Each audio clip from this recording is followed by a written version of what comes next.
I'm Colonel Jasmine Rivera, United States Army, age 34. And last Tuesday, I was standing at my father's graveside in dress blues, delivering his eulogy to a crowd of fellow veterans, when my sister Candace stormed through the cemetery gates and slapped me so hard across the face that the sound echoed off the marble headstones like a gunshot. Then my fiancé, Captain Derek Montgomery, stepped forward with fire in his eyes and said words that would change everything. "Touch my colonel again, I dare you."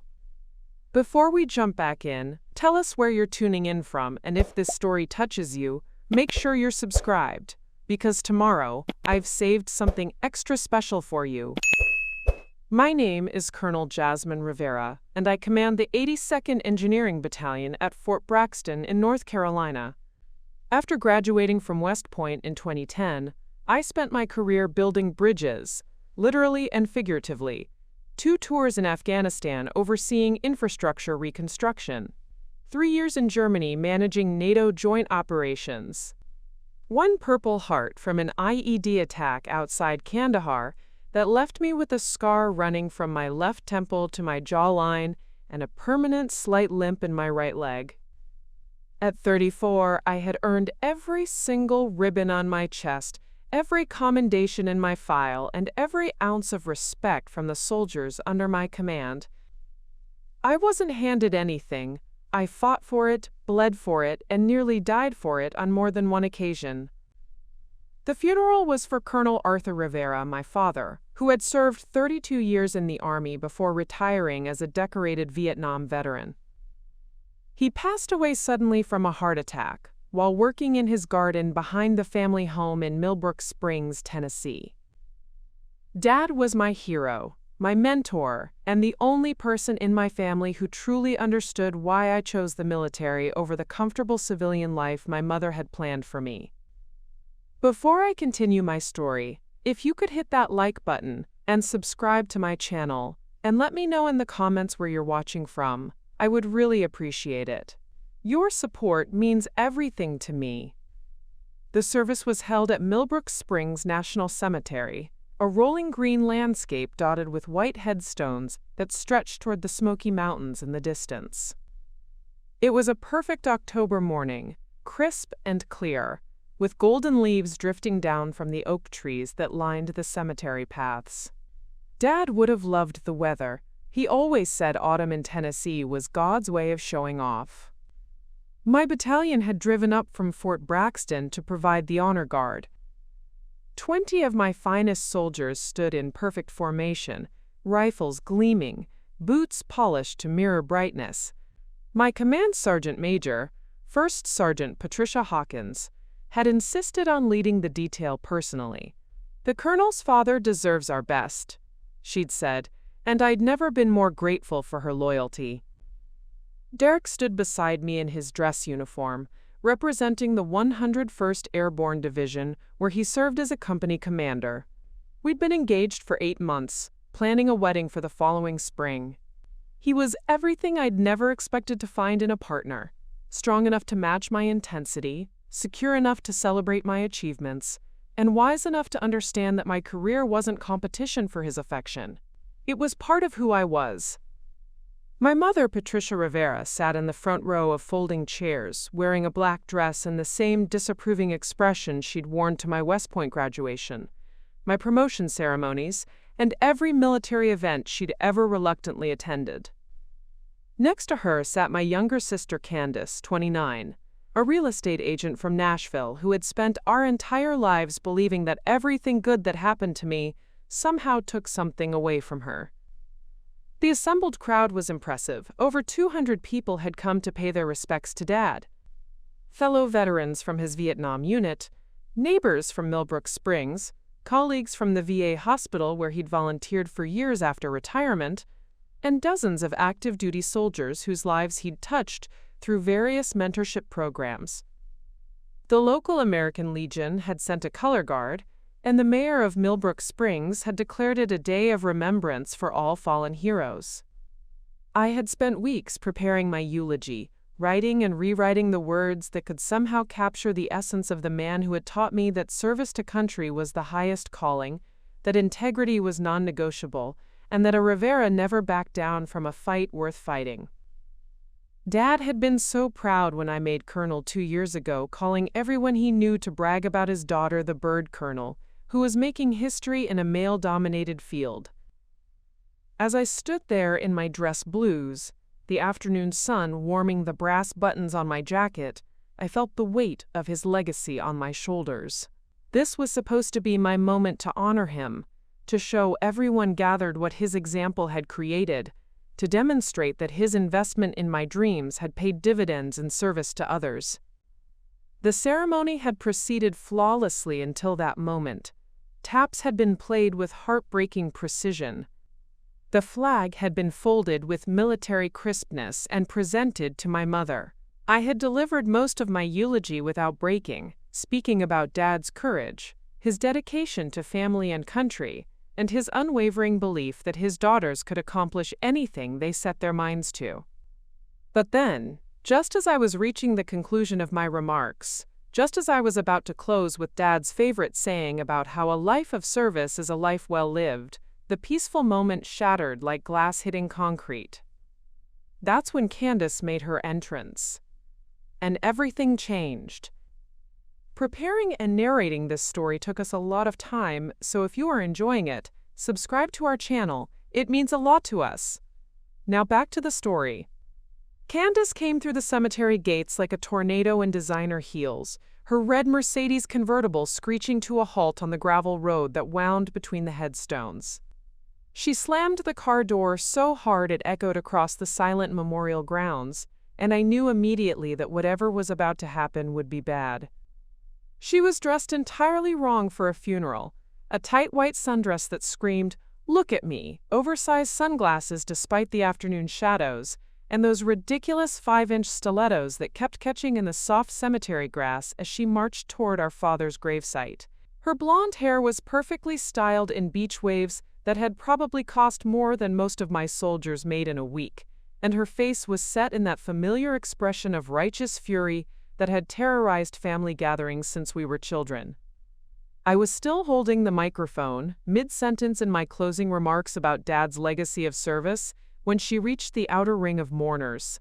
The crowd turned to look, a ripple of confusion spreading through the assembled veterans and family friends. My command sergeant major's eyes locked onto mine, her expression shifting into the alert readiness of a soldier sensing incoming danger. "Don't you dare finish that speech," Candace shouted, her voice cutting through the respectful silence like a blade. "Not when you're standing there lying to everyone about who you really are." The microphone slipped slightly in my suddenly sweaty palm. 200 pairs of eyes were now focused on the drama unfolding, and I could see my battalion soldiers shifting uncomfortably in their formation. This wasn't how military funerals were supposed to go. This wasn't how anything was supposed to go. Derek took a step forward, positioning himself slightly between Candace and me, but I caught his eye and gave him the slightest shake of my head. This was my family, my problem, my responsibility to handle. I had dealt with Candace's public meltdowns before, though never at a funeral and never in front of my entire chain of command. "Candace," I said into the microphone, keeping my voice steady and professional, "this isn't the time or place. We're honoring Dad right now." "Honoring him?" she screamed, getting closer, her heels now clicking against the concrete platform that surrounded the grave. "You mean the same way you honored him, by stealing my inheritance? By manipulating him into changing his will? By convincing him that his precious colonel daughter deserved everything while his other daughter got scraps?" The words hit me like physical blows. Inheritance? Will changes? I had no idea what she was talking about, but the accusation hung in the air like smoke, poisoning the sacred moment we had created for Dad's send-off. My mother stood up from her chair, her face pale with horror. "Candace, stop this right now. Your father's lawyer explained everything to you yesterday. There was no manipulation." "Shut up, Mom!" Candace whirled around, pointing an accusatory finger at our mother. "You were in on it too. All of you plotting behind my back while I was trying to build a life. while St. Jasmine was off playing soldier and collecting medals for getting herself blown up. The casual cruelty of that last comment, mocking my Purple Heart, mocking the IED explosion that had killed 2 of my soldiers and left me scarred for life, sent a wave of protective anger through the crowd. I saw several veterans shifting forward, their faces hardening. My battalion soldiers' hands moved instinctively toward parade rest, their training kicking in as they prepared to defend their commanding officer. But before anyone else could react, Candace closed the final distance between us. She was on the platform now, face to face with me, her eyes blazing with years of accumulated resentment and jealousy. "You think you're so perfect, don't you?" she hissed, loud enough for the microphone to pick up every word. "Daddy's little warrior princess. Well, let me tell you what everyone here really needs to know about Colonel Jasmine Rivera." I braced myself, knowing that whatever came next would be designed to destroy me in front of everyone who mattered professionally and personally. This was Candace's specialty, finding the most public, most humiliating moment possible to detonate whatever grievance she'd been nursing. "You killed those soldiers in Afghanistan," she spat. "Your own men died because of your incompetence, and you got a medal for it. You're not a hero, you're a fraud who—" That's when she raised her hand and struck me.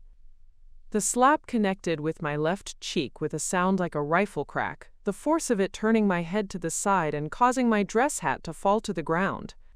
The American flag pin on my collar caught the sunlight as I steadied myself, and for a moment, the only sound in the entire cemetery was the whisper of wind through the oak trees.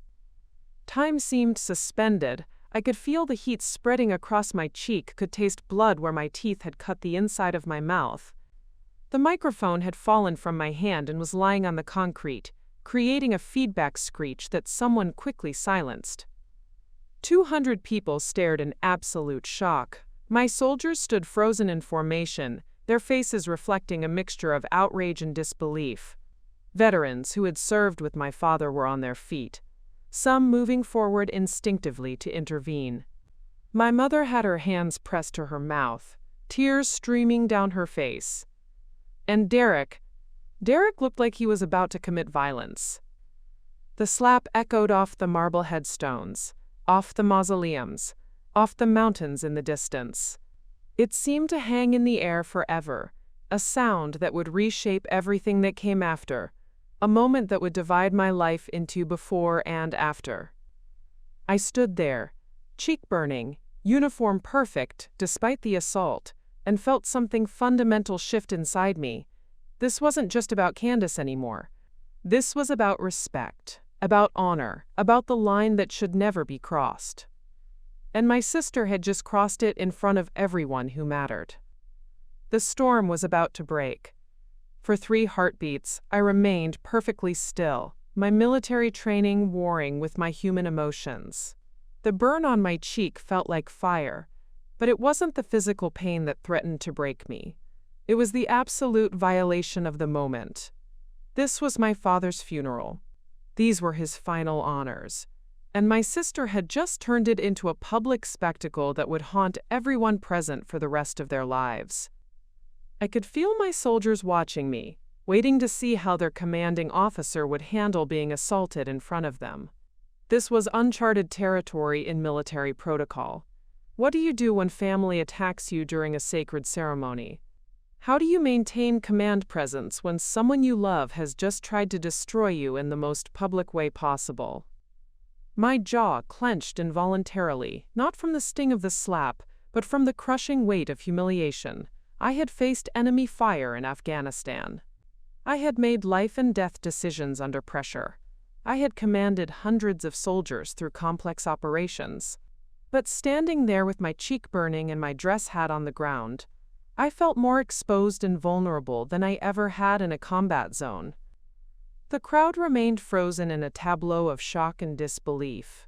I could see Mrs. Henderson from Dad's VFW post with her hand pressed to her chest, her elderly face pale with distress. Colonel Martinez from my West Point class stood near the back, his expression a mixture of concern and barely contained rage on my behalf.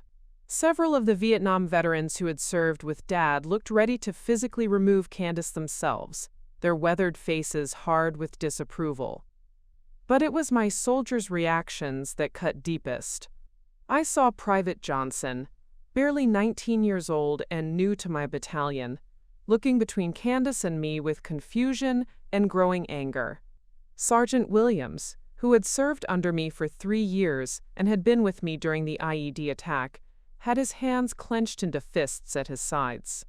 First Sergeant Hawkins maintained her military bearing, but I could see the protective fury burning in her eyes. They were waiting for me to give them direction, to show them how to process what they had just witnessed. These men and women looked up to me, trusted me, followed me into dangerous situations because they believed in my leadership. And now they had watched someone strike me and mock their fallen comrades, and they didn't know what to do with that reality. I bent down slowly and picked up my dress hat, brushing off a few leaves that had settled on the brim. The simple action bought me precious seconds to compose myself, to find the colonel inside the wounded daughter. When I straightened up, I looked directly at Candace, who was standing there breathing heavily, her chest rising and falling as if she had just run a marathon. Her eyes held a mixture of satisfaction and panic, the look of someone who had finally done something they'd been threatening to do for years but wasn't entirely sure they were prepared for the consequences. She had crossed a line that couldn't be uncrossed, and some part of her seemed to be realizing that fact in real time. "Are you finished?" I asked quietly, my voice carrying clearly across the silent cemetery without the microphone. The question wasn't just about the slap. It was about 15 years of accumulated resentment, jealousy, and public scenes. It was about every family gathering she had disrupted, every achievement of mine she had tried to diminish, every moment she had chosen drama over dignity. Candace's mouth opened and closed like a fish gasping for air. For once in her life, she seemed to be at a loss for words. The crowd around us remained unnaturally still, as if everyone was holding their breath, waiting to see what would happen next. Derek had moved closer during my hat retrieval, positioning himself just slightly behind my right shoulder. I could feel the controlled tension radiating from him like heat from a forge. His jaw was set in a way I had never seen before, and his hands were loose at his sides in the deceptively relaxed posture of someone trained in combat. He wasn't just angry, he was calculating, measuring distances and threat levels with the precision of a soldier who had seen real violence. My mother remained seated but had turned in her chair to face Candace, tears streaming down her face. "How could you do this?" she whispered, her voice breaking. "At your father's funeral? In front of all these people who loved him?" The question seemed to pierce something in Candace's armor of righteous indignation. Her face crumpled slightly, and for just a moment, I saw the little girl who used to crawl into my bed during thunderstorms, who used to beg me to play dress-up with her, who used to cry when I left for West Point because she didn't want her big sister to go away. But the moment passed quickly, replaced by the familiar mask of victimhood that Candace wore whenever she was confronted with the consequences of her actions. "You all act like she's perfect," she said, her voice rising again. "Like St. Jasmine can do no wrong. But I know the truth about what happened over there. I know about the investigation." "Stop." The word came out sharper than I intended, cutting through her renewed tirade like a blade. "Whatever you think you know, whatever poison someone has been whispering in your ear, this isn't the place. This is Dad's day. These people came here to honor him, not to watch you have another meltdown." I could see some of the funeral guests beginning to shift uncomfortably, murmuring among themselves. This was exactly what Candace fed on: attention, drama, the ability to make every situation about her. She thrived on chaos, and I had been enabling it for years by trying to manage her tantrums instead of confronting them directly. But not today, not here, not at Dad's funeral. The cemetery director, a thin man in a dark suit who had been standing respectfully to the side during the ceremony, began moving forward with obvious reluctance. This was clearly far outside his normal experience, and he looked like he would rather be anywhere else in the world. Several of the American Legion Honor Guard members were also edging closer, their sense of duty warring with their desire to maintain the dignity of the ceremony. I took a step forward, closing some of the distance between Candace and myself. My movement was deliberate, controlled, designed to project authority rather than aggression. "You need to leave," I said, my voice carrying the unmistakable tone of command that had been drilled into me through 15 years of military service. "Now." Candace's eyes flashed with renewed fury. "You can't order me around, Colonel. This isn't your army base, and I'm not done." "Yes, you are." The voice that cut through Candace's renewed protest wasn't mine. It was Derek's, and it carried a weight of authority and barely controlled violence that made everyone within hearing distance take notice. He stepped forward, moving past me to place himself directly between Candace and the assembled mourners, his 6'2" frame suddenly seeming much larger and more imposing. When he spoke again, his voice was quiet, conversational, and absolutely terrifying. "You're done." Derek's transformation was immediate and complete. The gentle, supportive fiancé who had been standing quietly beside me throughout the ceremony disappeared, replaced by Captain Derek Montgomery of the 101st Airborne Division, a man who had led soldiers through 3 combat deployments and had never backed down from a fight that mattered. His posture shifted into something that every veteran in the crowd recognized instinctively: the controlled readiness of a warrior who had identified a threat and was prepared to neutralize it. His shoulders squared, his stance widened slightly for better balance, and his hands hung loose and ready at his sides. The change was so profound that several of my soldiers unconsciously straightened their own postures in response, their training recognizing the presence of a superior predator. "Ma'am," Derek said to Candace, his voice carrying the deceptive politeness that combat veterans used when they were one word away from violence, "I'm going to need you to step away from the colonel. Right now." Candace, perhaps emboldened by what she perceived as her successful disruption of the ceremony, made the mistake of thinking Derek was just another obstacle to push through. She planted her hands on her hips and tilted her chin up defiantly, a gesture that might have worked on civilian boyfriends or family members, but was laughably inadequate against a man who had spent his adult life in life-or-death situations. "And who exactly are you to tell me what to do?" she snapped, taking a step closer to Derek with the kind of aggressive body language that immediately raised the threat level for everyone watching. "This is between me and my sister, and I don't need some boyfriend playing hero." Derek's smile was the most terrifying thing I had ever seen. It was the smile of a man who had just been given permission to do something he had been wanting to do for a very long time. It was cold, calculating, and promised consequences that Candace couldn't even begin to imagine. "Ma'am," he said again, his voice dropping to a conversational tone that somehow carried to every corner of the silent cemetery. "My name is Captain Derek Montgomery, and that woman you just assaulted is not just your sister. She's a United States Army colonel who has served this country with distinction for 15 years. She's a Purple Heart recipient who took shrapnel meant for her soldiers. And she's my fiancé." He took a single step forward, and Candace automatically took a step back, her survival instincts finally starting to penetrate her rage-induced tunnel vision. The crowd around us seemed to lean in collectively, sensing that something significant was about to happen.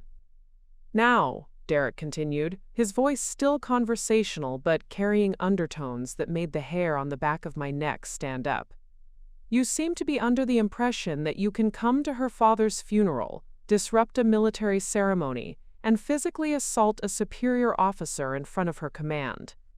Is that an accurate assessment of your thought process here?" Candace's mouth opened and closed several times, but no sound came out.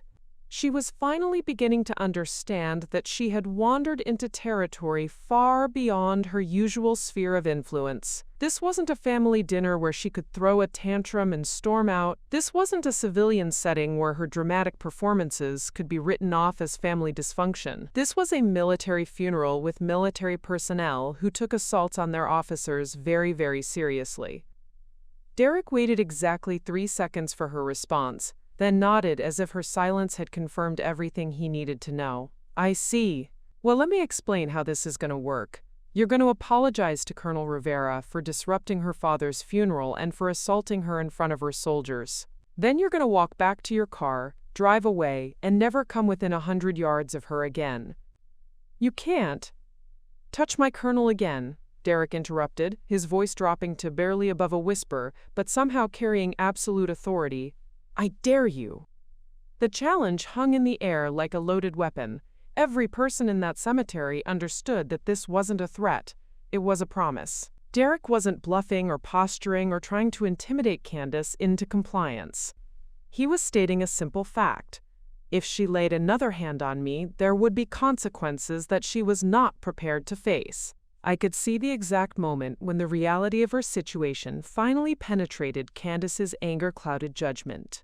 Her face went pale, and she seemed to shrink several inches as the weight of 200 disapproving stares pressed down on her.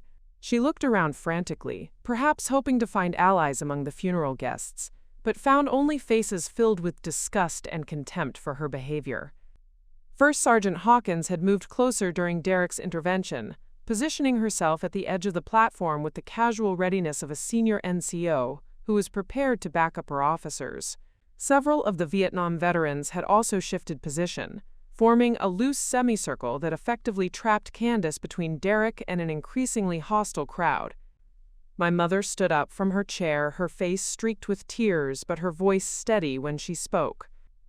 Candace Marie Thompson, she said, using my sister's full married name with the kind of maternal authority that could still cut through decades of rebellious behavior. You will apologize to your sister right now, or you will leave this cemetery and never speak to this family again. The ultimatum from our mother seemed to break something in Candace's remaining defiance.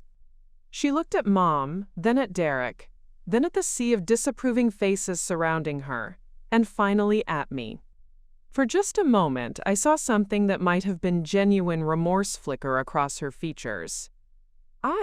She started, then stopped, her voice cracking. Jasmine, I didn't mean. Yes, you did, I said quietly, cutting off what I knew would be another manipulative performance designed to make her the victim of the situation. You meant every word, and you meant that slap. You've been building up to this for years, and today you finally found the perfect stage for it. Derek remained motionless between us, a human wall of controlled violence that was somehow both protective and terrifying.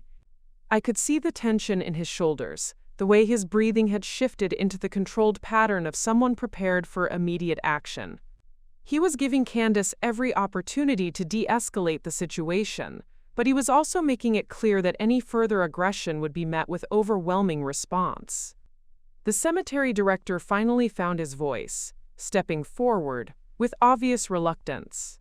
I'm going to have to ask you to leave, ma'am, he said to Candace, his tone apologetic but firm. This is a place of rest and remembrance, and this behavior is not appropriate for our grounds.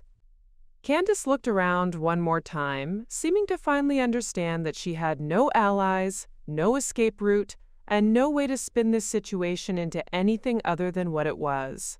A public meltdown that had turned her father's funeral into a spectacle of family dysfunction. This isn't over, she said, but the fight had gone out of her voice. It sounded more like a reflexive last word than a genuine threat. Derek's smile returned, just as cold and just as promising as before. Yes, he said with absolute certainty, it is. And, as Candace finally turned and began her walk of shame back to her red Mercedes, stumbling slightly on her ridiculous heels in the soft cemetery grass, I realized that Derek was right. This was over. Not just the confrontation, but the entire toxic dynamic that had defined my relationship with my sister for most of our adult lives. The question now was what came next. The red Mercedes disappeared around the bend in the cemetery road, leaving behind an awkward silence that seemed to press down on the assembled mourners like a physical weight. The formal dignity of a military funeral had been shattered, and now everyone was left to navigate the uncomfortable aftermath of a family crisis that had played out in the most public way possible. I stood there for a moment, my cheeks still throbbing from the slap, watching the last glimpse of Candace's car vanish behind a cluster of oak trees. Part of me felt relief that the immediate confrontation was over, but another part, the part trained in tactical analysis, knew that this was just the beginning. Candace had never accepted defeat gracefully, and public humiliation would only fuel whatever grievances had driven her to this point.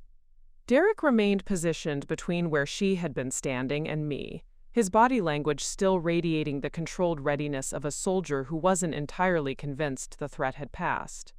His eyes swept the crowd methodically, cataloging faces and assessing the mood of the funeral guests who were now shifting uncomfortably and whispering among themselves. The cemetery director approached us hesitantly, his face flushed with embarrassment and concern. "Colonel Rivera," he said, wringing his hands, "I cannot express how sorry I am that this happened here. In 40 years of conducting services, I've never had anything like this occur on our grounds. Please know that we will be reviewing our security protocols to ensure—" "It's not your fault, Mr. Whitmore," I interrupted gently, recognizing that the man was genuinely distressed by the disruption. "My sister wasn't on any guest list because we had no idea she was coming. There's no protocol that could have prevented what just happened." But even as I spoke those reassuring words, my mind was racing through the implications of Candace's surprise appearance and her specific accusations. She had mentioned an inheritance, changes to Dad's will, and something about an investigation related to my military service. These weren't random emotional outbursts. They were targeted attacks based on information she had obtained from somewhere. My mother approached us slowly, her face streaked with tears and her hands shaking slightly as she reached for mine. "Jasmine, honey, I am so sorry. I had no idea she would do something like this. When the lawyer read the will yesterday, she was upset, but I never imagined." "What exactly happened with the will, Mom?" I asked, keeping my voice gentle but needing to understand what had triggered Candace's nuclear response. "She mentioned changes, inheritance disputes. I haven't spoken to Dad's attorney yet." Mom's face crumpled slightly. "Your father left you the house in Millbrook Springs and his military memorabilia collection. He set up a trust fund for Candace that will pay her monthly installments, but she can't touch the principal. She was expecting to inherit everything jointly, and when she found out that wasn't the case, she blamed me," I finished, understanding beginning to dawn. This wasn't just about sibling rivalry or jealousy over military achievements. This was about money, property, and Candace's perception that I had somehow manipulated Dad into changing his will in my favor. Derek's jaw tightened as he processed this information. "Did your father discuss his will with you, Jasmine?" he asked quietly. "Did you know about these arrangements?" "Absolutely not," I replied immediately. "Dad never talked about his will with me.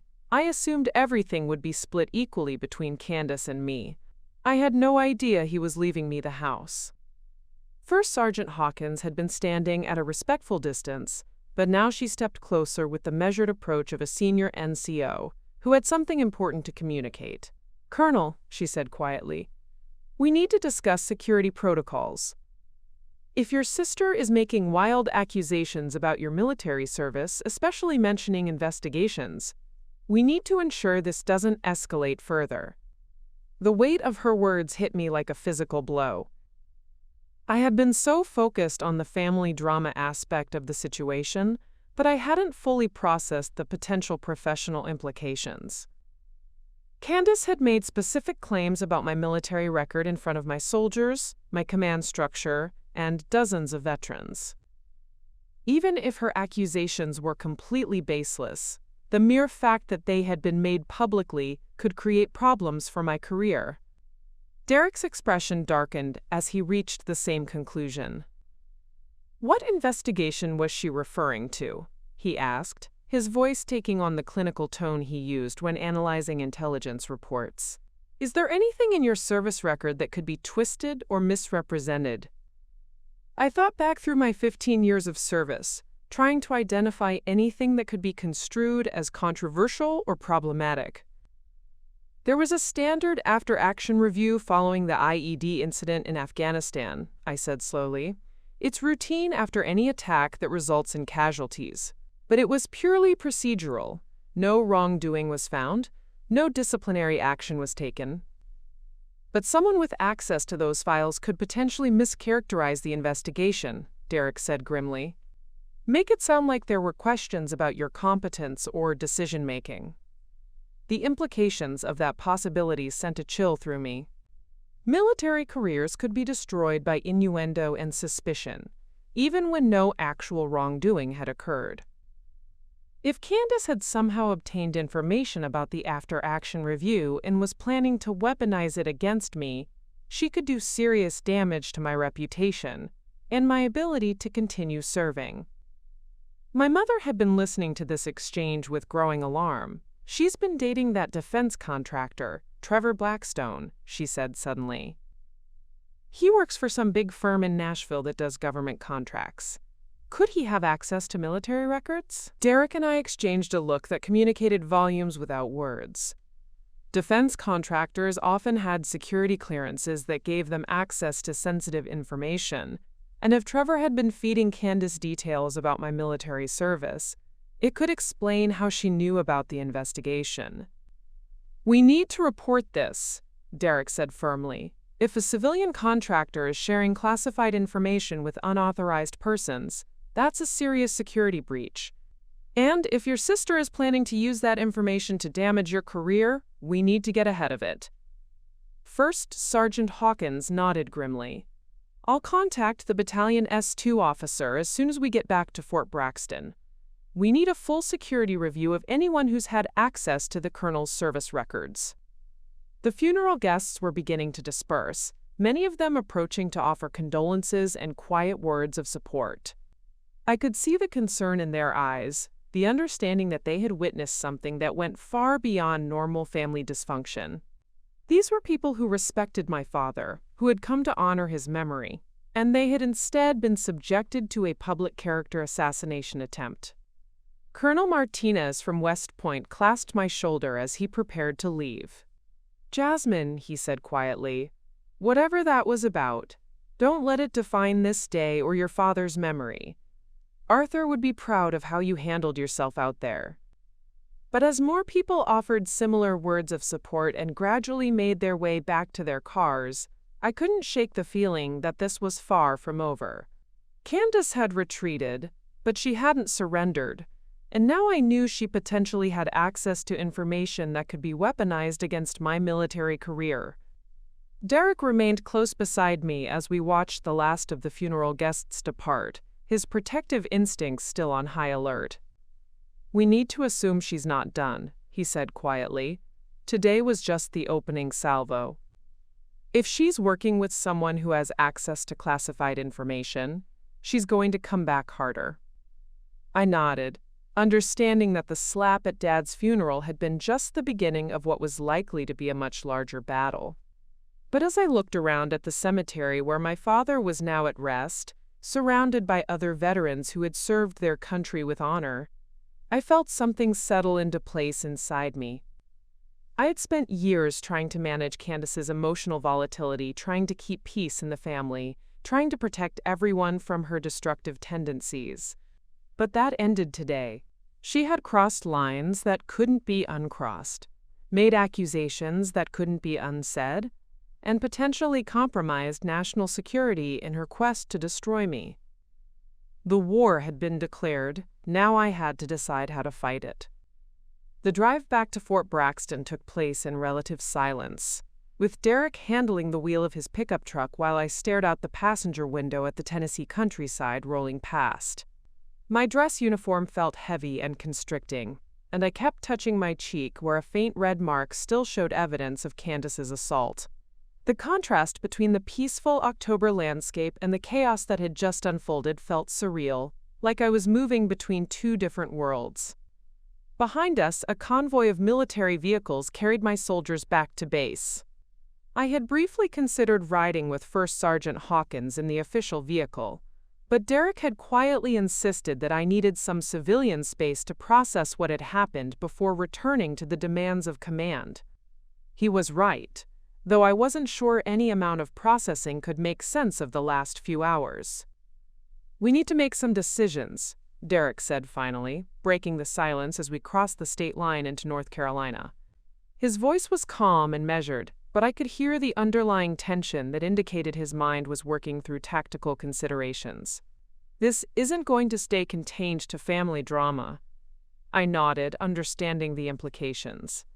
First Sergeant Hawkins was right about the security review. If Trevor has been sharing classified information with Candace, that's a federal crime. But pursuing it means opening up my entire service record to scrutiny. "Which might be exactly what your sister is counting on," Derek replied grimly. "Create a situation where you can't fight back without potentially damaging your own career. It's actually pretty sophisticated psychological warfare." The observation stung because it was accurate. Candace had always been skilled at creating no-win scenarios, situations where any response I made could be twisted to make me look like the aggressor or the unreasonable one. But weaponizing national security concerns was a new level of manipulation that went far beyond typical sibling rivalry. My phone buzzed with an incoming call from a number I didn't recognize. I answered cautiously, putting it on speaker so Derek could hear. "Colonel Rivera? This is Lieutenant Colonel Sarah Chen, from the Fort Braxton Inspector General's office. I understand there was an incident at your father's funeral today that may have security implications. I'd like to schedule a meeting with you first thing Monday morning." My stomach dropped. Word was already traveling through official channels, which meant this was being taken seriously at levels far above my battalion command. "Yes, ma'am. I'll be available whenever you need me." 0800 hours, Building 394. Please bring any documentation related to the civilian contractor your family member mentioned. This is being treated as a potential security breach until we can determine otherwise. After she hung up, Derek and I exchanged a look that communicated our shared understanding of how serious this had become. Inspector General investigations were thorough, impartial, and could make or break military careers depending on their findings. "At least they're taking it seriously," Derek said, though his tone suggested he wasn't entirely sure that was a good thing. "If Trevor really has been sharing classified information, they'll nail him to the wall. But they'll also want to know why your sister had access to details about your service record." We pulled into the Fort Braxton main gate just as the sun was setting, casting long shadows across the familiar landscape of my professional home. The gate guards snapped to attention when they recognized my vehicle, offering crisp salutes that felt both comforting and surreal after the chaos of the afternoon. This was my world, my domain, where my rank and competence mattered more than family dysfunction or sisterly jealousy. Derek walked me to my quarters, a modest but comfortable apartment in the senior officers' housing complex. Inside, I began the ritual of changing out of my dress uniform, hanging each piece with the precision that had been drilled into me since West Point. The routine was soothing, a return to the structured world where I knew the rules and could trust in my own competence. "I need to call my mother," I said as I emerged from the bedroom in civilian clothes, feeling more like myself in jeans and a simple sweater. "She needs to understand what Candace has potentially set in motion." Derek nodded, settling onto my couch with the ease of someone who had become a regular presence in my life. "What are you going to tell her?"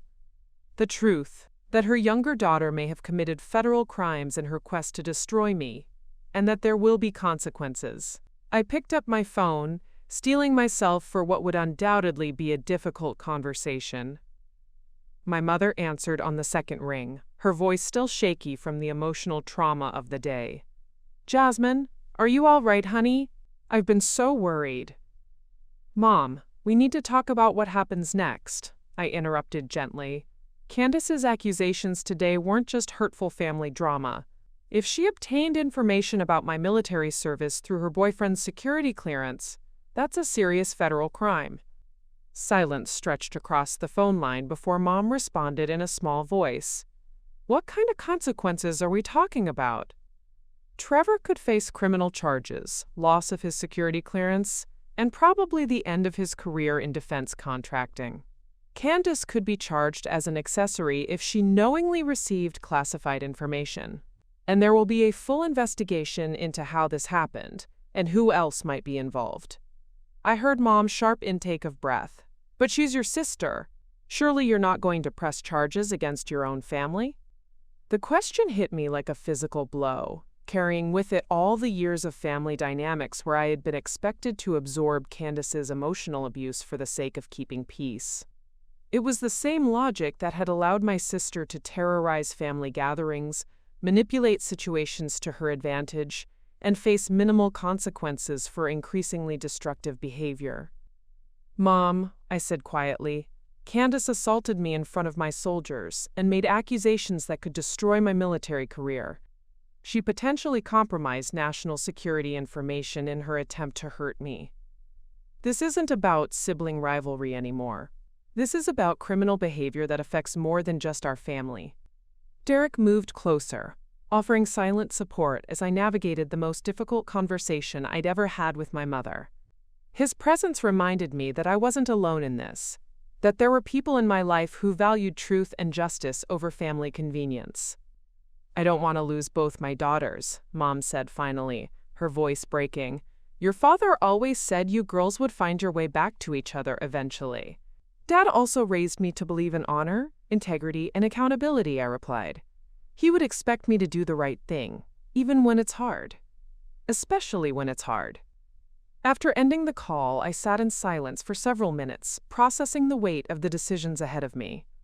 Derek reached over and took my hand, his calloused fingers intertwining with mine in a gesture of solidarity and support. You know this is the right path, he said quietly. Your sister crossed lines that can't be uncrossed. If you let this slide, it sends a message that there are no real consequences for her actions. I squeezed his hand gratefully. I keep thinking about my soldiers, about the men and women who look to me for leadership. What kind of example am I setting if I allow family loyalty to override my duty to protect national security? You're setting the example your father would be proud of, Derek replied firmly. Arthur Rivera raised a daughter who puts principle above convenience, who stands up for what's right even when it costs her personally. As if summoned by our conversation, my phone rang again. This time it was First Sergeant Hawkins, calling with an update that would reshape everything we thought we knew about the situation. Colonel, she said without preamble, you need to know that your sister's boyfriend has been trying to contact members of your battalion. 3 of your soldiers received calls this evening from someone claiming to be a journalist investigating your service record. We think Trevor Blackstone is trying to build a case against you using your own people.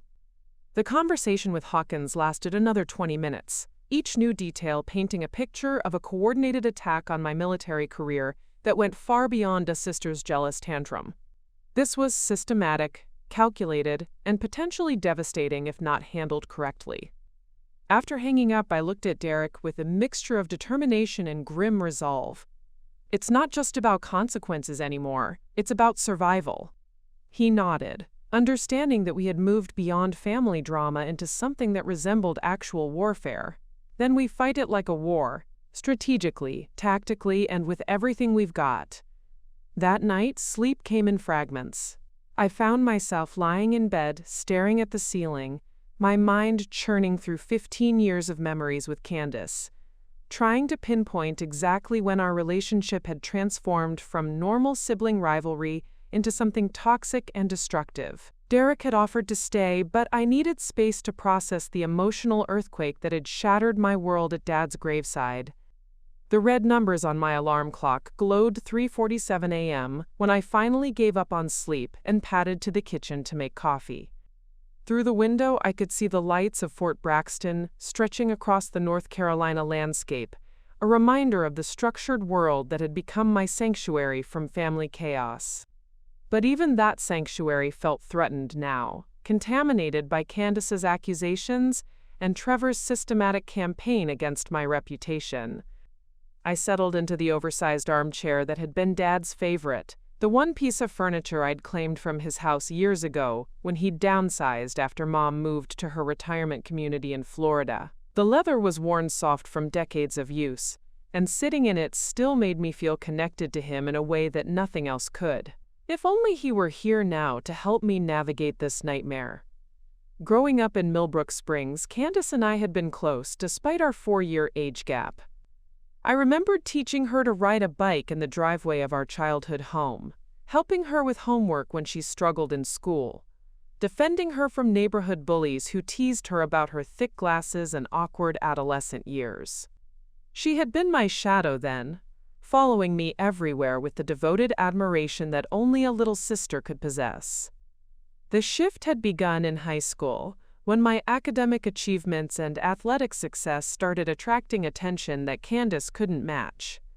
She had always been the prettier one, the more socially adept one, the daughter who could charm adults and make friends effortlessly. But when colleges started recruiting me for both academics and track, when I received the appointment to West Point, when local newspapers ran articles about the local girl making good, something fundamental changed in our dynamic. Candace began creating drama around my successes, finding ways to divert attention back to herself during moments that should have been about celebrating achievements. My high school graduation party became about her anxiety over my leaving for the military academy.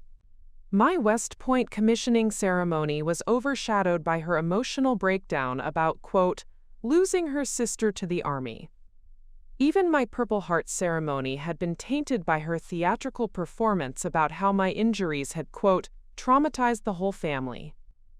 I had always made excuses for her behavior, chalking it up to insecurity or fear of abandonment. Mom had encouraged this perspective, constantly reminding me that Candace just needed extra understanding, and that as the older sister, it was my responsibility to be patient and accommodating. Dad had been less tolerant of the drama, but even he had urged me to keep the peace for the sake of family harmony. But sitting in his chair at 4 a.m, processing the events of the previous day, I could see the pattern with devastating clarity. Candace hadn't grown out of her need to be the center of attention. She had weaponized it.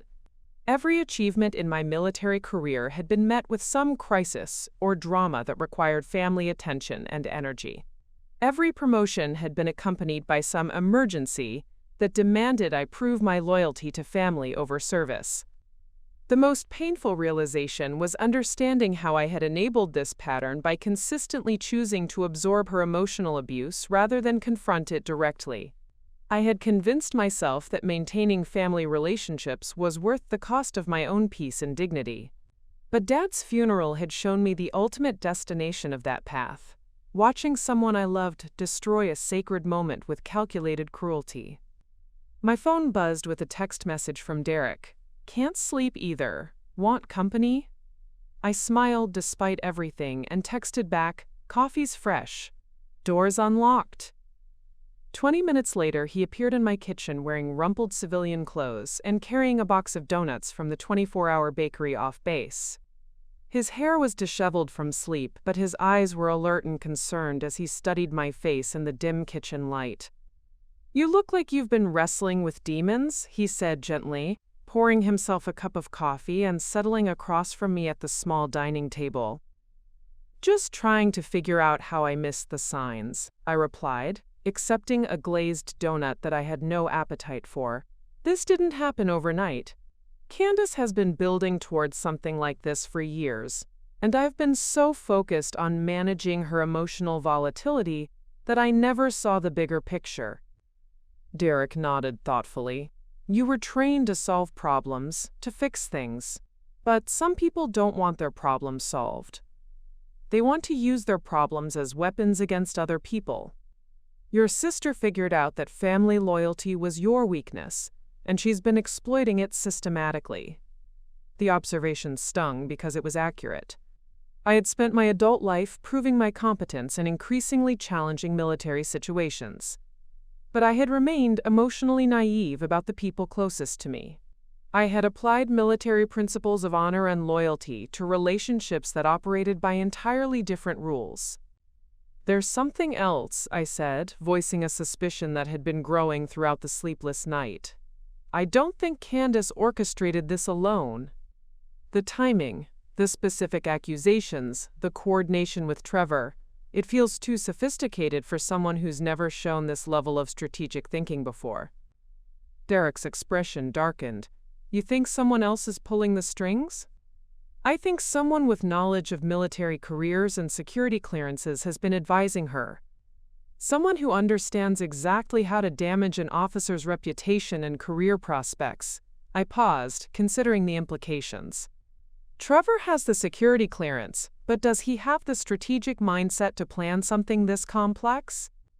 We sat in companionable silence for several minutes, both of us processing the possibility that this attack on my career was more calculated and professional than a sister's jealous tantrum. The idea that I might be dealing with a coordinated campaign rather than family dysfunction changed the entire tactical landscape. "Whatever's behind this," Derek said finally, "you can't fight it the way you've been fighting Candace's drama for the past 15 years. You can't absorb this and hope it goes away. You can't manage it or minimize it, or wait for it to blow over." I nodded, understanding that he was right. The methods that had worked for maintaining family peace were not just inadequate for this situation, they were actively dangerous. Trying to handle this quietly or privately would only give Candace and her advisors more time to build their case against me. "I need to stop thinking like a daughter and start thinking like a colonel," I said, feeling something fundamental shift inside me. "This is a threat to national security, to my soldiers, and to the integrity of the military justice system. It needs to be treated as such." Derek reached across the table and took my hand. "Your father would be proud of you for making that choice. He raised a soldier, not a victim." As the first light of dawn began filtering through my kitchen windows, I felt a strange sense of peace settling over me. For the first time in years, I wasn't going to try to manage Candace's behavior or protect her from the consequences of her actions. I wasn't going to sacrifice my principles or my career on the altar of family loyalty. The war that had been declared at Dad's graveside would be fought on my terms now, with military precision and unwavering commitment to truth and justice. And if that meant losing a family that had never truly valued who I was or what I had accomplished, then that was a price I was finally ready to pay. The sun was rising on a new chapter of my life, one where I would no longer apologize for my strength or minimize my achievements to make others feel comfortable. Dad had raised me to be a leader, and leaders didn't back down from fights that mattered. This fight mattered more than any I had ever faced. Monday morning arrived with the crisp efficiency that military bases excel at, and I found myself walking across the Fort Braxton parade ground toward Building 394, with a sense of purpose I hadn't felt in years. The weekend had been spent preparing for this meeting with the Inspector General's office, gathering documentation, organizing my thoughts, and mentally preparing for what would likely be the most important conversation of my military career. Derek had offered to accompany me, but this was something I needed to handle alone. The uniform I wore, Army combat uniform with my colonel's eagles gleaming on my chest, felt like armor, a reminder of who I was and what I represented beyond the chaos of family dysfunction. Lieutenant Colonel Sarah Chen's office was spartanly decorated in the manner of career military officers who had learned not to get too attached to any single duty station. Her desk was precisely organized, her ribbons and decorations displayed with regulation spacing, and her handshake was firm and professional when she greeted me at exactly 0800 hours. "Colonel Rivera," she said, gesturing to a chair across from her desk. "Thank you for coming in. I understand this has been a difficult weekend for you, and I want you to know that this investigation is being conducted with the utmost discretion and professionalism." "I appreciate that, ma'am," I replied, settling into the chair and placing the folder of documents I'd prepared on my lap. "I want to cooperate fully with whatever investigation is necessary." Colonel Chen opened a thick file on her desk. My service record, I realized with a mixture of pride and apprehension. 15 years of evaluations, commendations, disciplinary actions, medical records, and operational reports, all condensed into a government folder that represented my entire professional identity. "Let's start with what happened at your father's funeral," she said, her voice taking on the neutral tone of an experienced investigator. "I've received reports from several witnesses about the incident, but I'd like to hear your perspective on the events." I walked her through the entire sequence of events, from Candace's dramatic arrival through Derek's intervention and her eventual departure. Colonel Chen took notes throughout my account, occasionally asking for clarification on specific details or timelines. "Your sister made specific accusations about your military service," she said when I had finished. "She mentioned an investigation related to casualties in Afghanistan. Can you elaborate on what she might have been referring to?" "Yes, ma'am. In 2019, during my deployment with the 82nd Engineering Battalion, our convoy was hit by an IED outside Forward Operating Base Chapman. 2 soldiers under my command were killed, Sergeant Michael Torres and Specialist Lisa Patterson. 3 others were wounded, including myself. The names came easily, burned into my memory with the clarity that only comes from profound loss. I had carried their memory through every subsequent day of my military service, and hearing their names spoken aloud in this sterile office felt like a prayer and a wound simultaneously. There was a standard after-action review," I continued. "It's mandatory procedure following any incident resulting in casualties. The investigation concluded that all proper protocols had been followed, that the route had been cleared according to standard operating procedures, and that the IED was a sophisticated device that would have been extremely difficult to detect with available equipment." Colonel Chen nodded, flipping through pages in my file.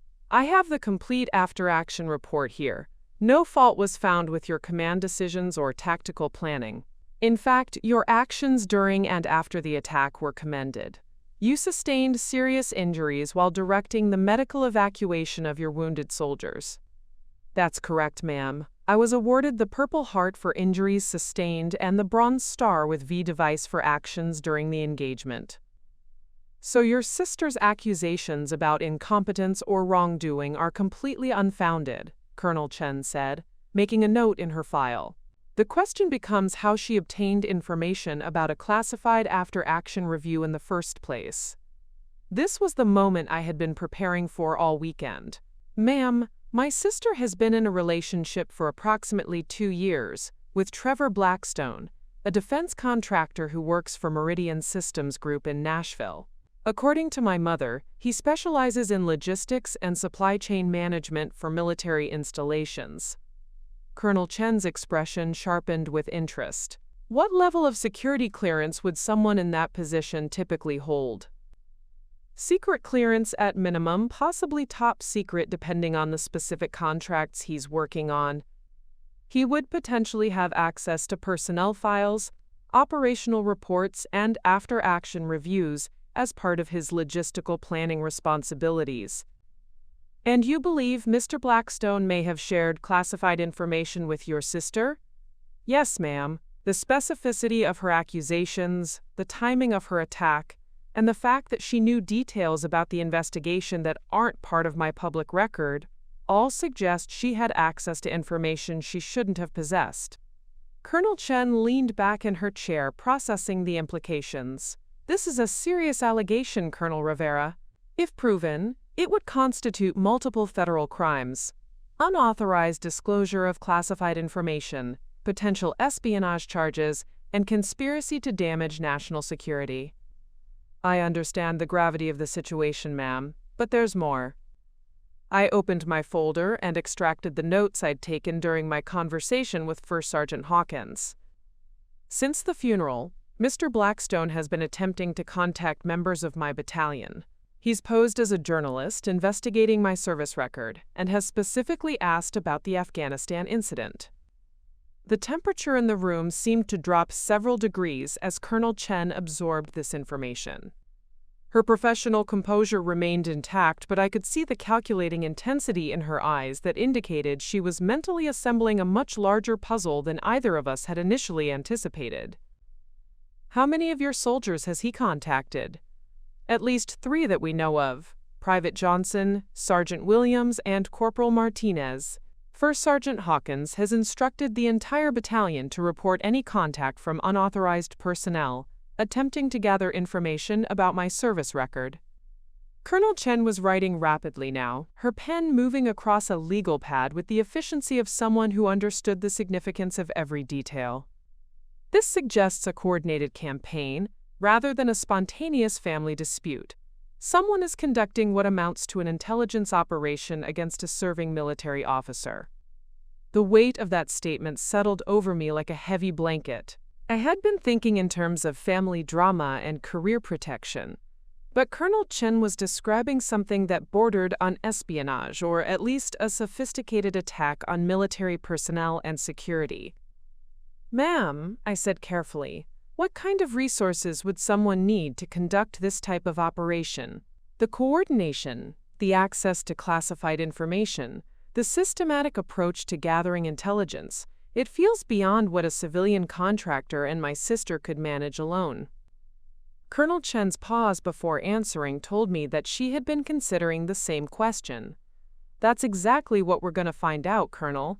This investigation is being elevated to the Criminal Investigation Division, and we'll be coordinating with the FBI's Counterintelligence Division to determine if there are national security implications." My stomach dropped as the full scope of what I was facing became clear. This wasn't just about my military career anymore.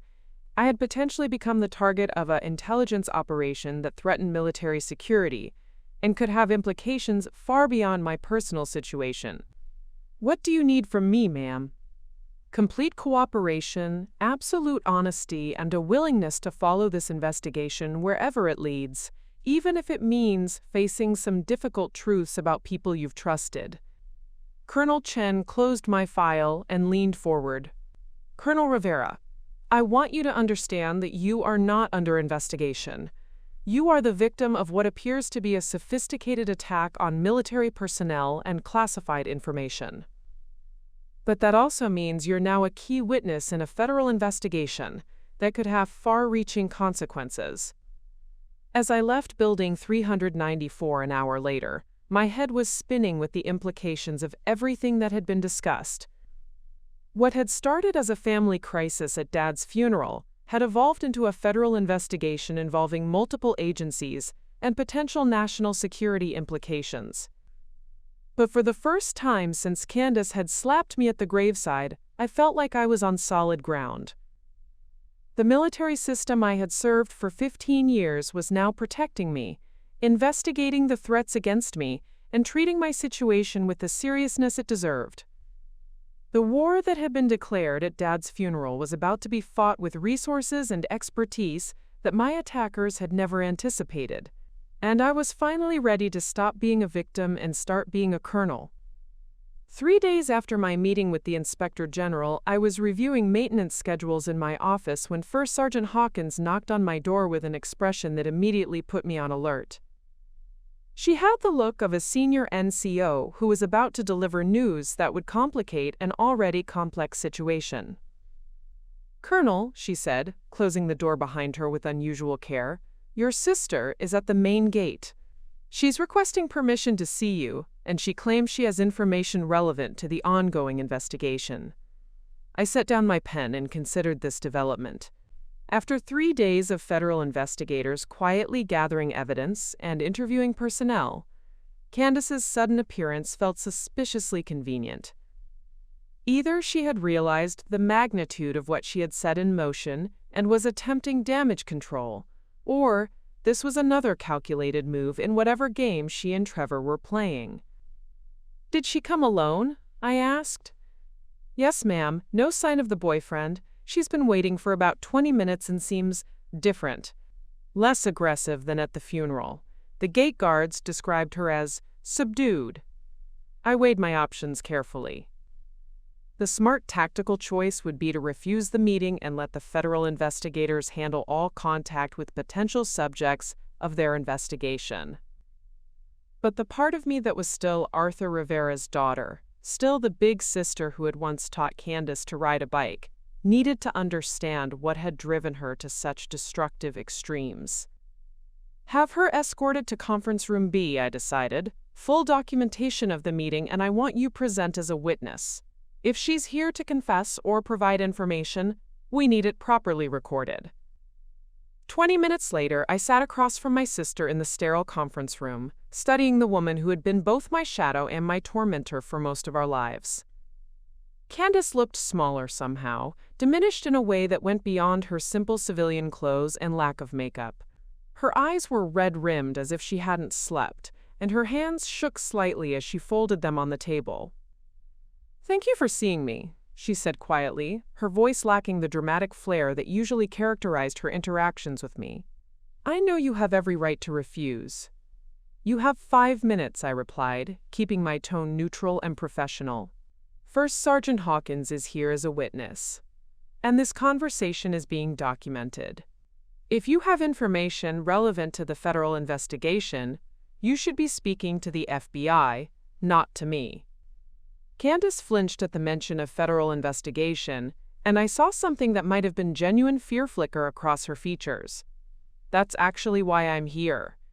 Jasmine, I think I've made a terrible mistake. I think Trevor has been using me." The admission hung in the air between us, and I found myself studying my sister's face for signs of manipulation or performance. But what I saw looked like genuine distress, the kind of hollow-eyed panic that comes from suddenly understanding that you've been a pawn in someone else's game. "Explain," I said simply. Candace took a shaky breath. After the funeral, Trevor was excited about what had happened. Not upset or apologetic about how it had gone, but excited. He said the public nature of the confrontation would make it easier to build a case against your fitness for command. He had files, Jasmine. Detailed files about your service record, your psychological evaluations, your medical history from the Afghanistan incident. First Sergeant Hawkins leaned forward slightly, her expression sharpening with professional interest. This was the kind of intelligence that could break open the entire investigation. "What kind of files?" I asked. "Everything.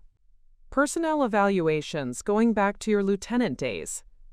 Medical records from your recovery after the IED. Even psychological assessments from your command fitness reviews." He had documents I'd never seen before, with classifications and official seals. When I asked how he got them, he said it was part of his legitimate contract work. "But you started to suspect otherwise," I prompted. Candace nodded miserably. "He wanted me to contact more family members, friends from your West Point days, anyone who might have stories about your personal life or character. He had a whole strategy mapped out for destroying your reputation systematically. It wasn't about the inheritance or family drama anymore. It was like he was conducting a military operation against you." The pieces were falling into place with sickening clarity. Trevor hadn't been helping Candace work through her resentment. He had been using her emotional volatility as cover for what amounted to an intelligence operation against a serving military officer. The question was why. "Did he ever explain his motivation?" I asked. "Why he wanted to destroy my career?" "At first, he said he was just trying to help me get justice for how the family had treated me. But after the funeral, he started talking about bigger things. About how female officers were getting promoted beyond their competence.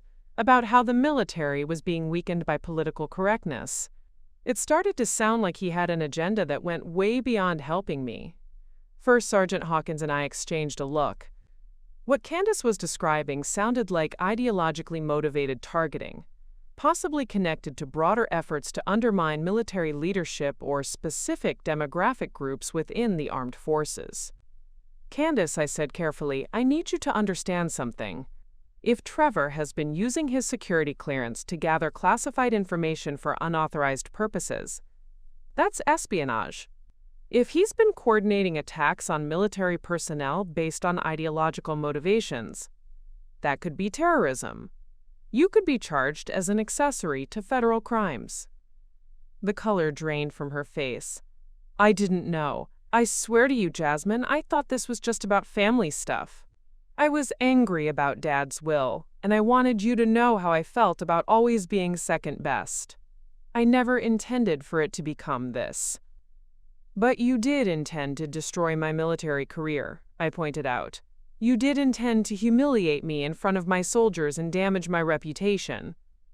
The scale might be bigger than you anticipated, but the malicious intent was always there. Candace began crying then, the kind of ugly, genuine tears that couldn't be faked. I know. I've been jealous and bitter and cruel for so long that I forgot how to be anything else. When Trevor offered to help me get back at you, I jumped at the chance because it felt like someone finally understood how overlooked I'd always felt.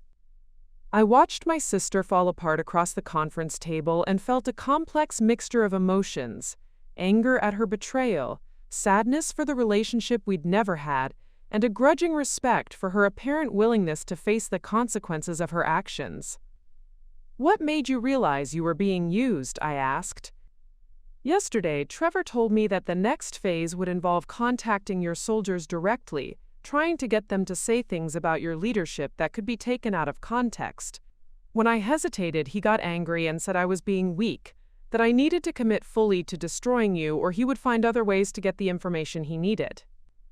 That confirmed what the investigators had already discovered about Trevor's attempts to contact my battalion members, but it also suggested that Candace had finally drawn a line she wasn't willing to cross. "He threatened you," First Sergeant Hawkins observed. "Not directly, but the implication was clear. I realized that I had gotten involved with someone who was much more dangerous than I had understood, and that I had been helping him target my own sister for reasons that had nothing to do with family or fairness." Candace looked directly at me for the first time since entering the conference room. "I know you probably can't forgive me. I know I've destroyed any chance of having a relationship with you. But I need you to know that I'm willing to cooperate with the investigation, to tell them everything I know about Trevor's activities and contacts." I studied her face, searching for signs of manipulation or ulterior motives. What I saw was a woman who had finally understood that she had been a weapon in someone else's war, and who was horrified by the damage she had helped inflict. "The investigators will want to debrief you extensively," I said finally. "You'll need a lawyer, and you'll need to be prepared for the possibility that cooperation doesn't guarantee immunity from prosecution." "I understand," she replied. "I just want to try to undo some of the damage I've helped cause." After Candace left, escorted by military police to begin her formal debriefing with federal investigators, I sat in the empty conference room processing what I had learned. My sister had been both victim and perpetrator, manipulated by someone with a larger agenda but still responsible for her own choices to participate in that manipulation. The revelation that Trevor's motivations were ideological rather than personal changed everything about how I understood the threat I was facing. This wasn't just about one contractor abusing his security clearance. It was potentially about a broader effort to undermine military leadership through character assassination and intelligence operations. But for the first time since Dad's funeral, I felt like I understood the full scope of what I was fighting against. And more importantly, I had allies with the resources and authority to fight back effectively. The war was far from over, but the enemy had finally revealed himself. 2 weeks after Candace's confession, I received a call that would reshape my understanding of how far the conspiracy against me had reached, and how thoroughly it was about to backfire on its orchestrators.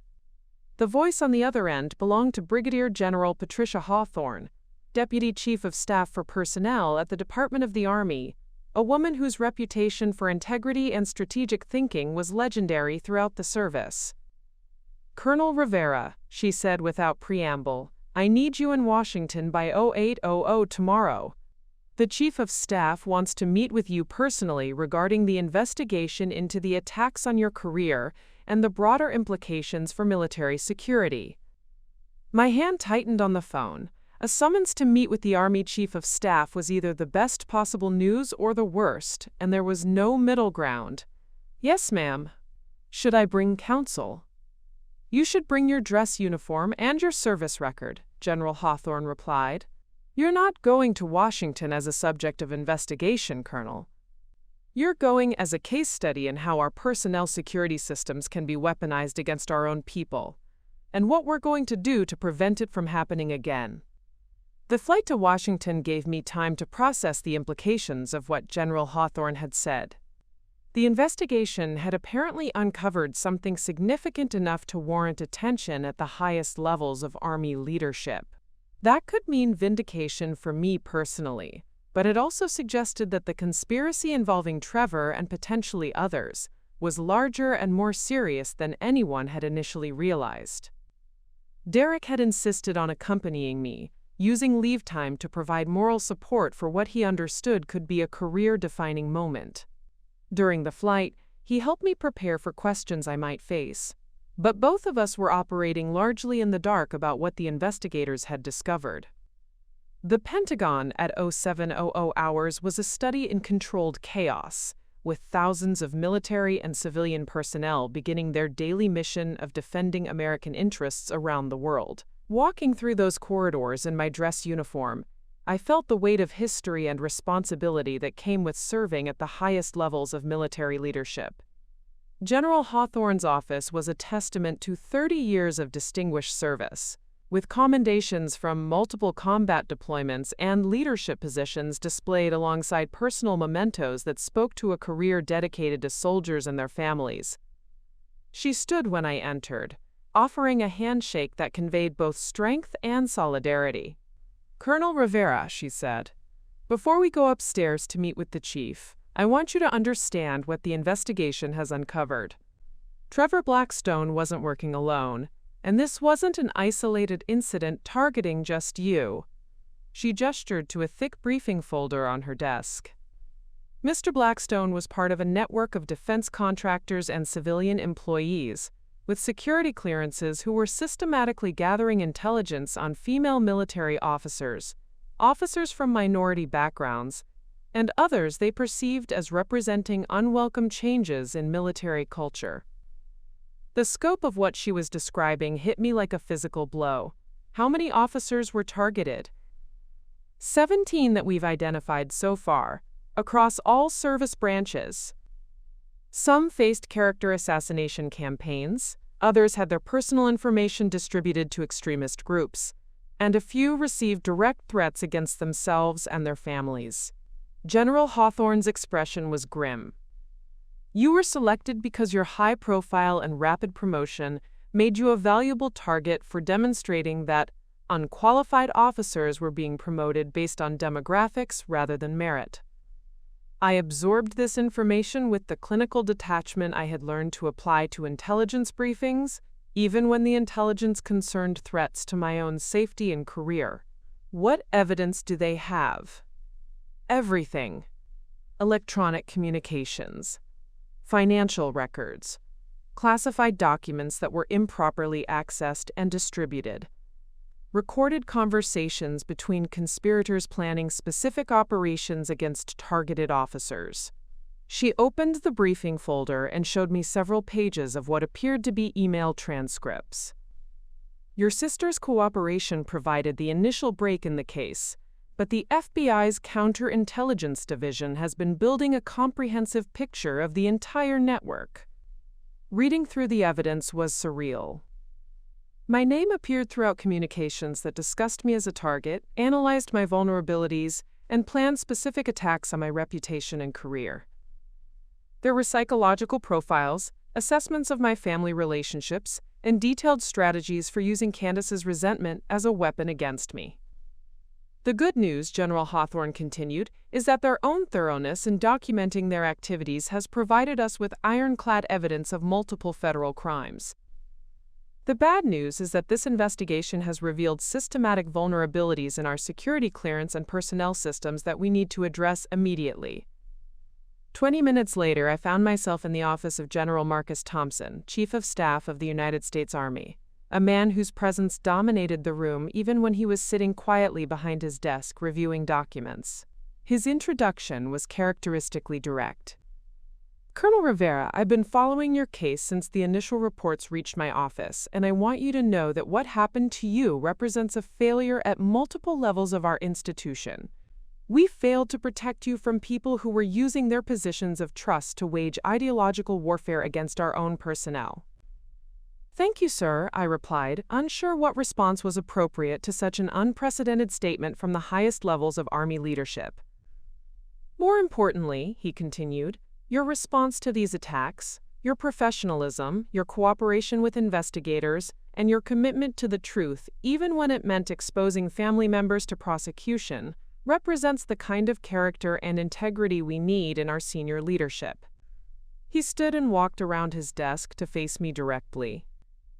Colonel Rivera, effective immediately. You're being assigned to the Pentagon as Special Assistant to the Deputy Chief of Staff for Personnel. Your primary mission will be working with our security and legal teams to develop new protocols for protecting military personnel from the kind of targeted attacks you experienced. The assignment was so unexpected that I struggled to process its implications. A Pentagon assignment was typically a career-enhancing move reserved for officers being groomed for general officer rank. But this wasn't just any Pentagon assignment. It was a position that would put me at the center of efforts to reform military security practices. Sir, I said carefully, I'm honored by your confidence, but I want to make sure this assignment is based on my qualifications rather than sympathy for what I've experienced. General Thompson smiled for the first time since I'd entered his office. Colonel, if you weren't qualified for this position, the attacks against you never would have been necessary. The people who targeted you understood that you represented exactly the kind of leader the Army needs for the future. They tried to destroy you precisely because they recognized your potential. The meeting continued for another hour, with detailed discussions of my new responsibilities, timelines for the ongoing investigation, and expectations for my role in developing new security protocols. When it concluded, I walked out of the Pentagon with a sense of professional validation that went far beyond anything I had ever experienced. Derek was waiting in the lobby, and the expression on his face when I emerged told him everything he needed to know. Good news? He asked. The best, I replied. They want me to help redesign the systems that failed to protect me in the first place. That evening, as we walked along the National Mall in the crisp October air, I reflected on the journey that had brought me from Dad's graveside to the Chief of Staff's office in just over 2 weeks. The attack that was designed to destroy my career had instead revealed strengths and character traits that elevated me to positions I never could have imagined.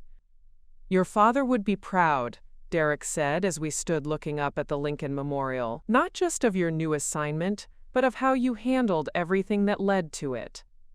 I thought about Dad's funeral, about the moment when Candace's hand connected with my cheek, about the sound echoing off the marble headstones. That slap had been intended to humiliate and destroy me.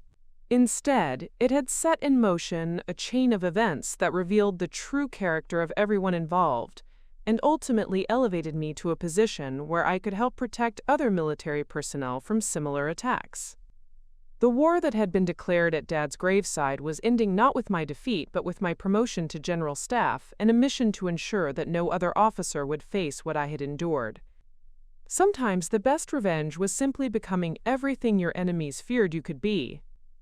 6 months into my Pentagon assignment, I found myself back in Millbrook Springs for the first time since Dad's funeral. The October leaves were falling again, creating a carpet of gold and crimson across the cemetery grounds that had witnessed the beginning of my transformation. But this time, I wasn't there for grief. I was there for closure. Derek and I had driven down from Washington for a quiet weekend, ostensibly to visit Mom and begin the process of deciding what to do with Dad's house. But the real reason for the trip was a conversation I'd been avoiding for half a year. Facing Candace with the full knowledge of what we had both become through the crucible of federal investigation and family reckoning. My sister was waiting at the kitchen table when we arrived at Mom's house, looking smaller and more subdued than I had ever seen her. The federal charges against her had been reduced to a single count of receiving classified information, with a plea agreement that included probation and community service, in exchange for her complete cooperation with the ongoing investigation. Trevor, meanwhile, was facing 15 years in federal prison on espionage and conspiracy charges. "Jasmine," she said quietly as I entered the kitchen, "thank you for coming. I wasn't sure you would." The past 6 months had given me time to process not just the attack on my career, but the entire toxic dynamic that had defined our relationship since childhood. Working in the Pentagon, developing protocols to protect military personnel from targeted attacks, had given me perspective on how manipulation and psychological warfare operated at both personal and institutional levels. "I needed to see you," I replied, settling into the chair across from her. "Not as your sister, not as the person you tried to destroy, but as someone who understands now what we were both caught up in." Mom hovered nearby, clearly hoping for some kind of reconciliation that would restore the family she remembered from our childhood. But I had learned that healing didn't always look like forgiveness, and strength didn't always require maintaining relationships that had become fundamentally toxic. "I've been in therapy," Candace said, her voice barely above a whisper. "Court-ordered at first. But I've continued because I needed to understand how I became someone capable of what I did to you. How I let jealousy turn me into a weapon someone else could use." "And what have you learned?" I asked, genuinely curious about her journey toward self-awareness. "That I spent my entire adult life defining myself in opposition to you instead of figuring out who I was on my own. That I was so focused on competing with you that I never developed any real sense of my own worth or accomplishments." She looked directly at me for the first time. "And that I was willing to destroy someone I loved because I couldn't stand the reminder of my own failures." The admission was more honest than anything Candace had ever said to me, and I found myself feeling something that might have been the beginning of compassion. Not forgiveness. That would take much longer, if it ever came, but an understanding that we had both been trapped in patterns that neither of us had fully chosen or understood. "I'm glad you're getting help," I said, "but I need you to understand that therapy doesn't erase the consequences of what you did. It doesn't restore the trust that was broken or undo the damage that was caused." "I know," she replied. "I'm not asking for forgiveness or for things to go back to how they were. I'm just asking for the chance to prove that I can be different going forward." Derek had been quietly observing this exchange from the doorway, and now he moved to stand behind my chair, his presence a reminder of the healthy relationships I had built outside the toxic dynamics of my family of origin. "What does different look like?" he asked Candace, his tone neutral but alert. "It looks like me building a life that doesn't depend on tearing other people down," she said. "It looks like me finding ways to contribute something positive instead of just taking from others. It looks like me accepting responsibility for my actions without expecting anyone else to manage the consequences for me." Over the course of that weekend, we had several more conversations that slowly began to sketch the outline of what a future relationship might look like. Not the close sisterhood that Mom still hoped for, not the toxic dynamic that had defined us for years, but something more honest and boundaried than either extreme. I told Candace about my work at the Pentagon, about the protocols we were developing to protect other military personnel from the kind of coordinated attacks she had helped facilitate. She listened without defensiveness, asking thoughtful questions about how the security vulnerabilities had been exploited and what safeguards were being implemented. "Is there anything I can do to help?" she asked on our last day. "Some way I can contribute to fixing the problems I helped create?" The question surprised me with its apparent sincerity. "Actually, there might be. We're developing training materials to help people recognize when they're being manipulated or recruited for attacks on military personnel. Your perspective as someone who was successfully manipulated could be valuable."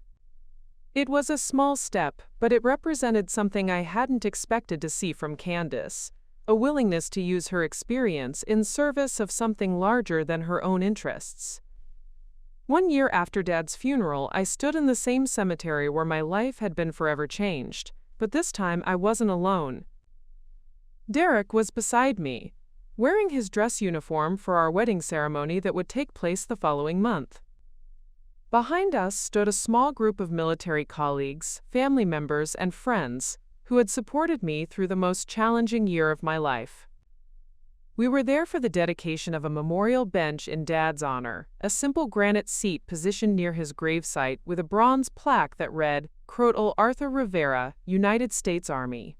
A life of service, integrity, and unwavering commitment to those who serve. The bench had been funded by contributions from the veterans organizations Dad had supported, the soldiers he had mentored, and the community he had served throughout his retirement. But more than that, it represented a reclaiming of this sacred space from the chaos and trauma that had unfolded here a year earlier.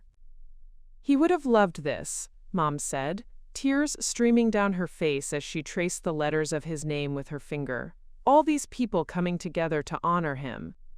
Candace stood at the edge of the group, maintaining the respectful distance we had agreed upon while still participating in the ceremony. Our relationship had evolved into something cautious but functional, built on clear boundaries and realistic expectations, rather than the forced closeness that had enabled so much dysfunction.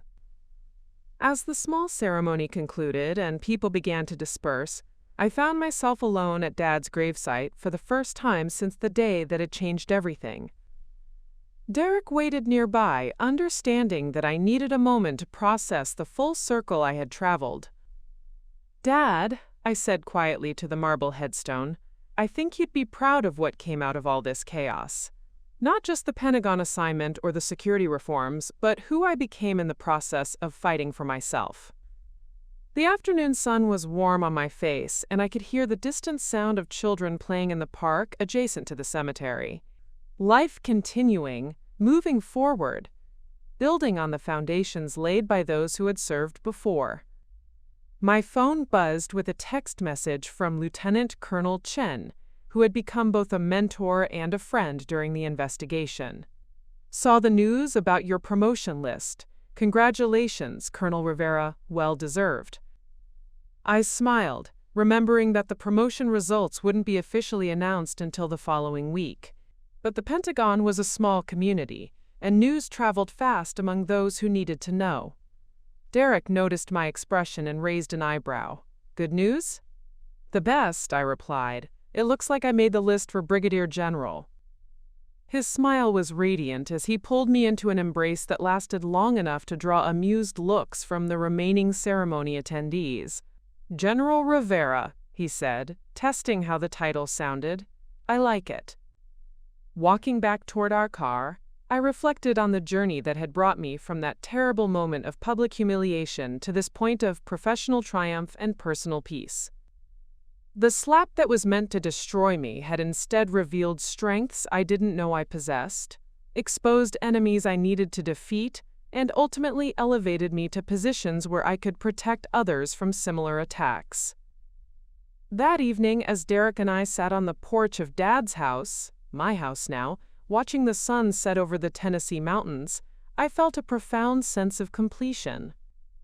Not the kind of neat resolution that erased all complications, but the deeper satisfaction that came from facing the worst that life could throw at you and emerging stronger on the other side. Any regrets? Derek asked, taking my hand as the first stars began to appear in the darkening sky. I considered the question seriously, thinking about all the pain and chaos of the past year, all the relationships that had been tested, and some that had been permanently changed. No, I said finally, I regret that Dad didn't live to see how it all turned out. I regret that it took a family crisis to expose the security vulnerabilities that put other officers at risk. But I don't regret the path it put me on or the person I became walking it. Derek squeezed my hand. Your father did see it. Maybe not the specific outcomes, but he saw the character that made those outcomes inevitable. He knew who you were, Jasmine. That's why he was so proud of you. As we sat in comfortable silence, I thought about the speech I would give at the security conference next month, where I would present the new protocols we had developed to protect military personnel from targeted attacks. I thought about the officers who would be safer because of lessons learned from my experience. I thought about the family relationships that could be preserved because people would be better equipped to recognize and resist manipulation. But mostly I thought about the moment when Candace's hand connected with my cheek at Dad's graveside and how that sound echoing off the marble headstones had been the starting gun for the most important race of my life. I had been slapped down in the most public and humiliating way possible. But I had gotten back up, stood my ground, and refused to let that moment define me as anything other than stronger, wiser, and more determined to protect others from similar attacks. The next time someone asks me how I made Brigadier General so young, I'll tell them this story: how my sister slapped me at my father's funeral, how my fiancé stepped up to defend me, and how that moment of crisis became the foundation for everything that followed. Because sometimes the worst thing that happens to you becomes the best thing that ever happened to you, if you have the courage to stand up, fight back, and refuse to be defined by other people's attempts to diminish you. And sometimes, the echo of that slap becomes the sound of your own strength finding its voice. Up next, you've got 2 more standout stories right on your screen. If this one hit the mark, you won't want to pass these up. Just click and check them out.